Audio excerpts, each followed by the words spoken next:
everybody in Iran, the hierarchy is deriving its power from this man who is the supreme leader, Khamenei.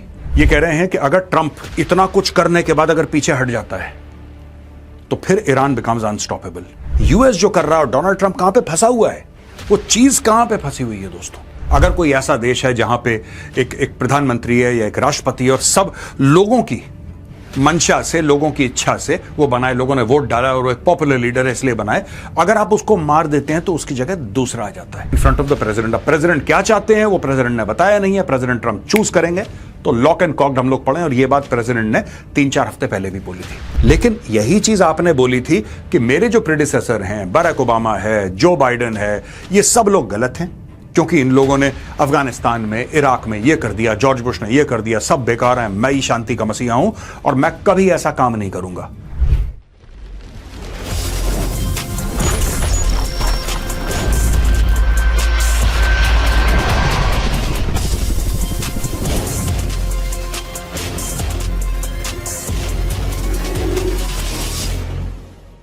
जय हिंद दोस्तों, मैं हूं major गौरवारी और आप देख रहे हैं the Chanakya dialogues. US administration ने डोनाल्ड ट्रंप के सामने दोस्तों एक लिस्ट रखी है और वो लिस्ट है असैसिनेशन लिस्ट, यानी कि इन लोगों को आप टेक आउट कर सकते हैं, ये आपके टारगेट हैं. And those targets are not conventional targets, they are not strategic targets, these are human beings. इंसानों को मारने की बात हो रही है दोस्तों. बड़ा इंटरेस्टिंग होने वाला है आज का वीडियो. मैं चाहता हूं कि आप एंड तक इस वीडियो को देखें. यूएस जो कर रहा है, डोनाल्ड ट्रंप कहां पे फंसा हुआ है, वो चीज कहां पे फंसी हुई है दोस्तों, उसके बारे में मैं समझाऊंगा. क्योंकि इसके पीछे सिर्फ और सिर्फ जियोपॉलिटिक्स नहीं है, अमेरिका की डोमेस्टिक पॉलिटिक्स भी फंसी पड़ी है. चलिए वीडियो की ओर चलते हैं. इंडिया टुडे से स्टोरी ली है, Trump given options to kill Khamenei and son in targeted Iran strikes. US President Donald Trump has been presented with military options that include the targeted killing of Iran's supreme leader Ali Khamenei and his son Mojtaba Khamenei, according to an Axios report citing senior administrative sources. दोस्तों, ये Khamenei है, ये Mojtaba Khamenei है, ये हो रहा है इस वक्त. और बिल्कुल जिसको कहते हैं कि स्नाइपर का टारगेट लगा रखा है इनके ऊपर यूएस. अब यूएस ऐसा करके हो रहा है, पहले मैं आपको ये समझा देता हूं, then I will get to the rest of the video. दोस्तों, ऐसा है कि यूएस का ये मानना है और ये मेरा भी मानना है कि जहां पे ब्रॉड बेस्ड डेमोक्रेटिक सपोर्ट नहीं होता, अगर कोई ऐसा देश है जहां पे एक प्रधानमंत्री है या एक राष्ट्रपति और सब लोगों की मंशा से, लोगों की इच्छा से वो बनाए, लोगों ने वोट डाला और वो एक पॉपुलर लीडर है इसलिए बनाए, अगर आप उसको मार देते हैं तो उसकी जगह दूसरा आ जाता है. वो जो पूरी रेजीम है सो कॉल्ड, वो कोलैप्स नहीं करती. प्रॉब्लम यह है ईरान जैसी जो रेजीम्स होती हैं वहां पे, क्योंकि एक सुप्रीम लीडर है और 1989 से ये ऐसे बैठा हुआ है, बिल्कुल ऐसे बैठा हुआ है 1989 से, ये हिलने का नाम नहीं ले रहा. और इसने अपने बंदे लगा रखे हैं अलग अलग जगह. ये मेरा लॉयल है, ये जनरल बनेगा, ये मेरा लॉयल है, ये मंत्री बनेगा, ये मेरा लॉयल है, प्रेसिडेंट बनेगा, ये मेरा लॉयल है, प्रीमियर, ये XYZ सब एक, everybody in Iran, the hierarchy is deriving it's power from this man who is the supreme leader, Khamenei. Khamenei से अपना पावर डिराइव करने वाले लोग, तो अमेरिका को ऐसा लगता है कि अगर हम टॉप 4-5 लोगों को निकाल देते हैं रास्ते से तो पूरा स्ट्रक्चर अपने आप कोलैप्स कर जाएगा. फिर लोगों की जो लोग एक्चुअली सड़क पे इतना प्रोटेस्ट कर रहे हैं, हजारों की तादाद में जाने गए हैं, फिर लोग चढ़ दौड़ेंगे और खुद हिसाब का निपटारा कर, मतलब everything will be over. That is what America presumes. इसके बारे में मैंने पहले भी एक वीडियो बनाया था, चलिए डिटेल में आपको बताता हूं. One of the scenarios discussed would take out the Ayatollah and his son and the mullahs. A senior Trump advisor was quoted as saying, according to the report, the US Defense Department has laid out multiple military options. They have something for every scenario, adding that the ultimate course of action remains uncertain. What the president chooses, no one knows. Basically, ये है कि उन्होंने बोला है कि कई सारे scenarios हैं हमारे पास, कई हम ये भी कर सकते हैं, ये भी कर सकते हैं, एयरक्राफ्ट से भी हम स्पाइस भेज सकते हैं, हम असैसिनेशन स्क्वाड्स भेज सकते हैं, हम ऐसा. तो there are hundreds of options in front of the president. अब प्रेसिडेंट क्या चाहते हैं वो प्रेसिडेंट ने बताया नहीं है. प्रेसिडेंट ट्रंप चूज करेंगे तो लॉक एंड कॉक्ड हम लोग पढ़े, और ये बात प्रेसिडेंट ने 3-4 हफ्ते पहले भी बोली थी. We are locked and cocked, we are ready to गो.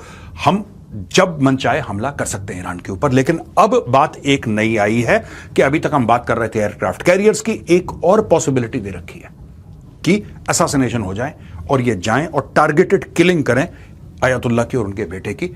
ये इंडिया टुडे की खबर है दोस्तों. यहां पे टाइम्स ऑफ इजराइल दोस्तों रिपोर्ट कर रहा है कि US strikes on Iran could target Individual leaders, officials say US military planning on Iran has reached an advanced stage with options including targeting individuals as part of an attack and even pursuing regime change in Tehran if ordered by the president.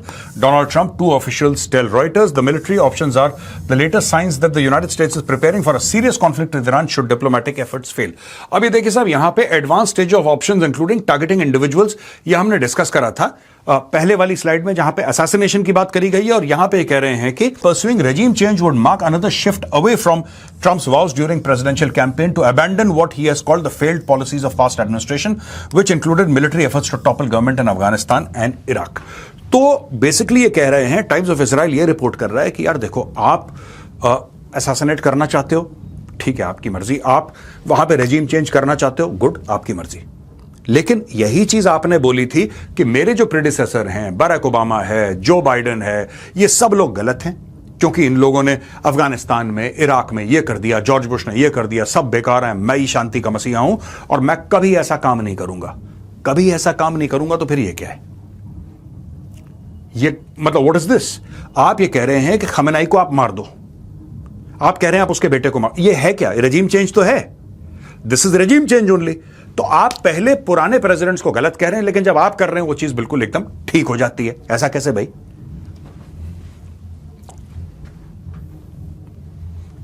और यहां पे US lawmakers हैं, plan Iran war powers vote as Trump weighs strikes. The US Congress would vote as soon as next week on whether to block President Donald Trump's ability to strike Iran without lawmakers' approval. The U.S. Constitution grants Congress, not the President, the powers to send U.S. troops to war, except for limited strikes for national security reasons. चल, limited strike जैसे Venezuela में आपने एक limited strike करी, आपने बोला national security reasons. ठीक है, डन। अब दोस्तों, ये स्लाइड शायद आज के पूरे प्रेजेंटेशन, पूरे वीडियो की सबसे इंपॉर्टेंट स्लाइड है, और मैं चाहता हूं आप ध्यान से सुने जो मैं आपको बता रहा हूं। ठीक, सबसे पहले मैं आपको पढ़ के बताता हूं है क्या पूरा का पूरा। Members of Congress include a few of Trump's fellow Republicans as well as Democrats have tried and failed repeatedly to pass resolutions that would bar Trump from military action against the foreign governments without lawmakers' approval. Trump's Republicans hold slim majorities in both the Senate and House and have blocked the resolutions arguing that Congress should not restrict Trump's national security powers. अच्छा, ये ना बड़ी एक जिसको कहते हैं ना धागे जितनी मेजॉरिटी है ट्रंप की इन बोथ हाउसेस, धागे जितनी मेजॉरिटी है। अब यह हुआ है कि पहले हमने यह देखा है कि रिपब्लिकन्स हैं, जो ट्रंप की पार्टी है, वो लोग डेमोक्रेट्स के साथ आके मिलके वो वोट कर रहे हैं, क्योंकि वहां पे ट्रंप के खिलाफ अब धीरे धीरे धीरे खुसफुसाहट शुरू हो गई है रिपब्लिकन पार्टी में कि यार ये आदमी मरवा देगा, ये आदमी मरवा देगा। एक जमाने में ट्रंप सुपरस्टार हुआ करता था, लेकिन ट्रंप का एक साल से लगातार फेलियर देख के कई लोग हैं जो रिपब्लिकन पार्टी के हैं, हार्डकोर ट्रंप सपोर्टर्स, अब वो कह रहे हैं नहीं यार, हम थोड़ा सा ना दो कदम पीछे। अच्छा, मैंने इस स्लाइड को सबसे इंपॉर्टेंट स्लाइड क्यों बोला आज की? इसलिए बोला दोस्तों कि आपको पता है 2 दिन पहले यूएस की सुप्रीम कोर्ट यह कहती है कि ट्रंप का हर एक डिसीजन टैरिफ को लेकर इलीगल है। वो कहती है अनकॉन्स्टिट्यूशनल है, ये असंवैधानिक है। ऐसा यूएस की सुप्रीम कोर्ट कह रही है, और ट्रंप को कह रही है कि ये सब बंद करो यार, तुम्हें किसने बोला है टैरिफ वैरिफ लगाने के लिए? तुम अपनी मर्जी से दंदनाते फिर रहे हो। उसने अपनी जजमेंट दे दी। तो अब ये लोग जो कह रहे हैं कि US Congress could vote as soon as next week, अगर ये आज संडे है दोस्तों, अगर ये Monday, Tuesday, Wednesday, Thursday, Friday कभी भी यूएस कांग्रेस वोट करती है कि ट्रंप को क्या हम ओके कर दें लड़ाई के लिए कि नहीं लड़ाई, क्योंकि ये वॉर वो नहीं है। अब जो लड़ाई होगी, और अगर होती है ईरान के साथ, ये लंबी खिंचेगी दोस्तों, ये कुछ हफ्ते खिंचेगी, कुछ हफ्ते, हो सकता है 2 हफ्ते, 3 हफ्ते, 4 हफ्ते, 5 हफ्ते, 6, इट डिपेंड्स। लेकिन वो नहीं होगा कि आप एक बार आए आप बम ना, इस बार लंबी खिंचेगी लड़ाई। अब इशू इसमें क्या है मैं आपको ये बता देता हूं। सुप्रीम कोर्ट का टैरिफ के ऊपर अपनी जजमेंट देना और बोलना कि ट्रंप गलत है, इससे ट्रंप को बहुत पर्सनल डैमेज हो गया है। बहुत ज्यादा ट्रंप का जो पर्सोना था कि टैरिफ को लेकर मैं हथियार की तरह इस्तेमाल करूंगा और हर एक नेशन को झुका दूंगा, उसको बहुत अंदर से झटका पड़ा है। ट्रंप चाहता है कि लड़ाई हो जाए। मैं बता रहा हूं आपको, ट्रंप चाहता है कि लड़ाई हो जाए और अपनी इज्जत बचा लूं। उसको जो हजारों डेमोन्स्ट्रेटर्स, इरानियंस जो प्रदर्शन कर रहे थे, अपना हक मांग रहे थे, उनसे ट्रंप का कोई लेना, Trump doesn't care about anybody except for himself. That's very clear to me. अब डोनाल्ड ट्रंप क्या चाहता है कि हमला कर दे। वहां पे कांग्रेस पे वोट होगा। अगर कांग्रेस में वोट होता है दोस्तों, अब ये देखना आप, अगर कांग्रेस में वोट होता है और ऐसे कुछ रिपब्लिकन्स हैं जिनको ऐसा लगता है कि हां ठीक है साहब ये बंदा गलत कर रहा है, इसमें भी डोमेस्टिक पॉलिटिक्स इन्वॉल्व है ना। अगर कोई रिपब्लिकन पार्टी वाला लगता है कि ठीक है मैं अगला शेर हूं, तो शेर जो नया शेर आता है वो जब तक पुराने शेर को नहीं निपटाता नया शेर जंगल का नहीं ऐलान होता। और यही पॉलिटिक्स में भी है। अब कोई ना कोई जो है वो ट्रंप को इरेलेवेंट करेगा, कोई ना कोई है जो ट्रंप की खिलाफ वर्जी करेगा वहां पे, जो ट्रंप के साथ, और वो आएगा रिपब्लिकन पार्टी के अंदर से। तो क्या ये जो सुप्रीम कोर्ट ने टैरिफ के खिलाफ अपने ऑर्डर पास करें, अपनी जजमेंट दी है, क्या वो ये आने वाली कह रहे हैं ना could vote early as next week, ये जो अगले हफ्ते यूएस कांग्रेस में जो वोट पड़ने वाला है कि क्या ईरान के ऊपर हमला होगा नहीं होगा, क्या इसके ऊपर कोई असर पड़ेगा? यहां पे कई ऐसे लोग हैं जो ट्रंप के साथ खड़े हैं, बोलेंगे अबे तो कमजोर हो गया, छोड़ो यार इसको, छोड़ो मारो गोली, अब तो कमजोर हो गया। क्या ये हो सकता है? ये सोचने वाली बात है। Trump to offer Khamenei token deal as US continues major military buildup in the Middle East. यहाँ पे United States of America rapidly increasing its military presence in the Middle East with 2 aircraft carrier strike groups deployed near the region in a rare concentration of naval power amid tensions with Iran. दोस्तों ये पूरा का पूरा इलाका है, ये आप देख चुके हैं इसको, ये हमने कल के टीसीडी में भी कवर करा था मैप्स के साथ, 2-3 मैप्स मैंने आपको कल दिखाए थे। मैं आपको दोबारा नहीं बताऊंगा दोस्तों, this has been discussed ad nauseam कि ये है, ये ग्रुप है, यहां पे कैरियर ग्रुप ये है, रेड सी में ये है, फिर वो मेडिटेरेनियन सी में आ जाएगा, ये सारा का सारा मैं आपको बता नहीं रहा। लेकिन this is the entire buildup of American fire power in the Middle East against Iran, and this is enough fire power. अगर कांग्रेस गो कर देती है ट्रंप को, ये आग लगा देगा पूरे इलाके में। ये इतना फायर पावर अमेरिका के पास है, आप देख सकते हैं। एंड इसके ईरान के पास कोई जवाब है नहीं। हां ठीक है, ईरान भी कुछ करेगा, जवाबी कार्रवाई करेगा, लेकिन this is simply too much of fire power for Iran, simply too much. At the same time president Donald Trump is reportedly weighing a narrow Iran nuclear deal that could allow limited token uranium enrichment. US and Iranian officials met for a second round. अब ये सब ना इनको एक lollipop दे रहा है Donald Trump कि आप एक काम करो, लिमिटेड कर लो, आप इतना एनरिच मत करो कि बम बन जाए, आप इतना कर लो कि बिजली पैदा कर लो। अब ये सब ड्रामेबाजी चल रही है। यही अमाद प्लान के बारे में आपको याद होगा दोस्तों, मैंने बहुत पहले अमाद प्लान के बारे में बताया था। I had discuss the Amad plan. ये अमाद प्लान था क्या? ये वही प्लान है दोस्तों जिसमें ईरान ने ये बोला था कि डुअल यूज की बात करेंगे हम लोग, दुनिया को ये दिखाएंगे हम बिजली पैदा कर रहे हैं और चुपचाप पहाड़ के किसी बंकर के अंदर हम न्यूक्लियर बॉम्ब बनाने की कोशिश करेंगे। फिर पब्लिकली अमाद प्लान को ईरान ने शेल्फ कर दिया कि नहीं हम तो ऐसा कुछ नहीं कर रहे। लेकिन कई लोग ये कहते हैं जो जानते हैं ईरान के सीक्रेट मामले, उनका ये कहना है कि नहीं, दी अमाद प्लान इज वेरी एक्टिव। तो अगर डोनाल्ड ट्रंप ये कहता है कि नहीं आप यूरेनियम जो है एनरिच कर लो बिजली के लिए, बम मत बनाना, there is no way you can control Iran because the intent is there, the capacity is there, the capability is there. अगर किसी का इंटेंट है और आप उसकी कैपेबिलिटी हटा दो तो बात बने, अगर उसमें कैपेबिलिटी है और उनका इंटेंट ही ना हो तो बात बने। लेकिन इंटेंट भी है और कैपेबिलिटी भी है, तो आप उस मुल्क को नहीं रोक सकते, उस इंडिविजुअल को नहीं रोक सकते। ईरान में इंटेंट भी है और कैपेबिलिटी भी है। तो ये कहना कि आप लिमिटेड टोकन बिजली बना लो, छोटे मोटे बिजली बना लो, आप न्यूक्लियर बॉम्ब मत बना, नो सॉरी, ये हो नहीं सकता दोस्तों। It's not possible at all. और यहां पर दोस्तों बात चल रही है US and Iran slide towards conflict as military buildup eclipses talks. Iran and the United States are sliding rapidly towards military conflict as hopes fade for a diplomatic solution to the standoff over Tehran's nuclear program. Officials on both sides and diplomats across the Gulf and Europe say Iran's Gulf neighbors and its enemy Israel now considers a conflict to be more likely than a settlement. These sources say with Washington building up one of its biggest military deployments in the region since the invasion of Iraq in 2003.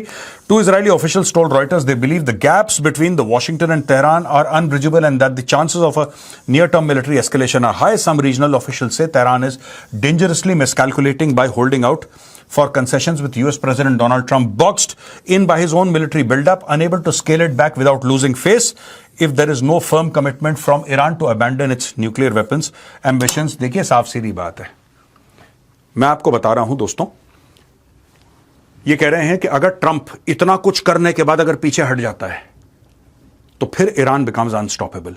दूसरी ये भी चीज लोग कह रहे हैं कि Iran मिसकैलकुलेट कर रहा है, ईरान को ऐसा लग रहा है कि हम लोग डील निकाल लेंगे। नहीं, अब इतना ज्यादा हो गया है कि ट्रंप के पास और कोई चारा नहीं है।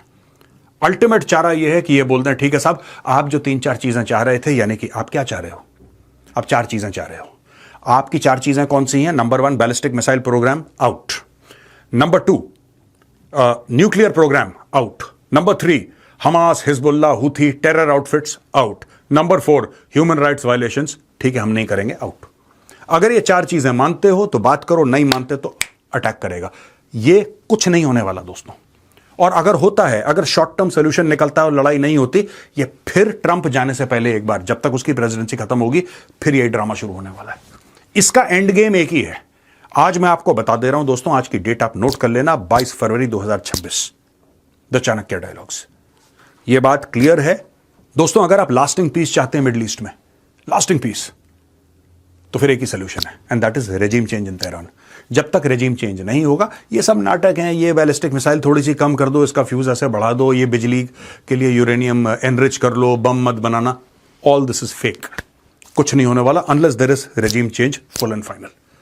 तो दोस्तों ये था आज का द चाणक्य डायलॉग्स। पसंद आया तो इस वीडियो को लाइक कीजिए, हमारे चैनल को सब्सक्राइब कीजिए, बेल आइकन दबाना बिल्कुल मत भूलिएगा। जय हिंद, वंदे मातरम, भारत माता की जय।